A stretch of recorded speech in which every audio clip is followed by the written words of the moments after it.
Hello Mountaineers, Jordan from Mountway Finance here. I'm talking about multiple offsets today, and this is just a key concept, something I think it's a must-have. It's a must-have for everybody nowadays. If your bank does not do multiple offsets, there's a serious problem. Let's think about it. Now, the concept here is that you have a loan and the balance of that loan is incurring interest on a daily basis. Every dollar is incurring interest on a daily basis. I mean, it's added up and calculated and charged to you at the end of the month, but every day matters. So what can you do with that? Well, you can pay off that loan and you can get the balance of the loan down, or you can just accumulate savings in an offset account. Now, an offset account is a separate account that sits next to your loan account. So there's your loan, there's your offset. And in this account, you build up money. And the balance of that account each and every day is netted off against your loan. So, let's say the loan is $600,000 and you have $50,000 in the offset account, then the net balance is $550,000. And each and every day that the bank calculates interest, they calculate it on the net balance. So the more money you have in offset more often, the better for you.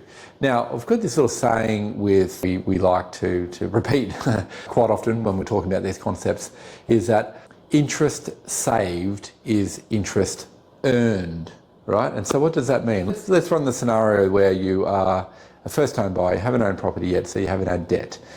And you've organised your money and it's sitting in a high interest saver account.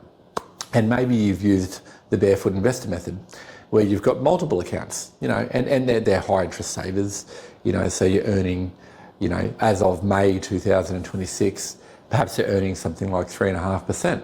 Pretty good. The Reserve Bank, by the way, is at 4.35%, and home loan interest rates are now at something like 6 to 6.1%. Before you have debt, that's a reasonable rate of interest.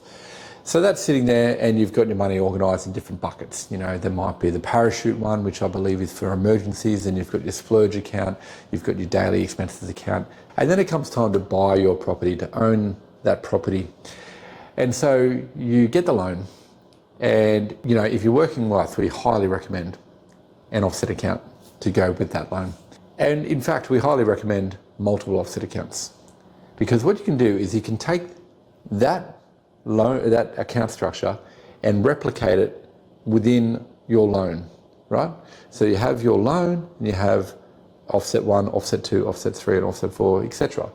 And the accumulated balance of all of these accounts end up offsetting your loan. So let's go back to the scenario, $600,000 debt, and let's say you have $10,000 in 5 different accounts. The offset balance ends up being $50,000. The interest you pay is the net amount, which is on $550,000. So you can take your barefoot investor model, replicate it within the bank, and move your money in there. Now, why is that good? Because the interest rate on your home loan is at like 6 to 6.1%.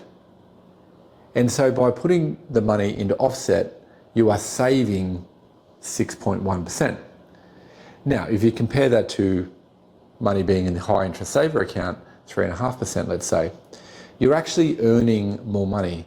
The interest you save is just as good as the interest you earn. So you compare the rate by rate comparison, you put the money offset because 6.1 is higher than 3.5. Now, how does that work?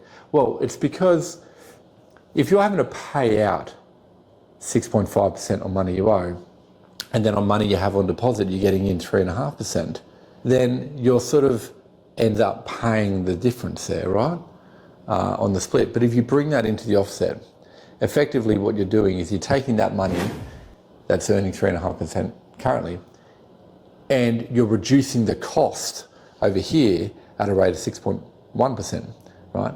It's effectively like earning, which is why you need to look at offsets like your high interest savers. And as you move into home ownership, the concept of having high interest savers now needs to switch, where you start to think about, I have offset. I have my savings bucketed into different categories, but still nonetheless sitting against my loan, because by saving money against my loan, it is equivalent in concept, but also better in return than having it sitting in their high interest saver account. So that's one of the shifts in thinking that needs to occur when you first take on debt.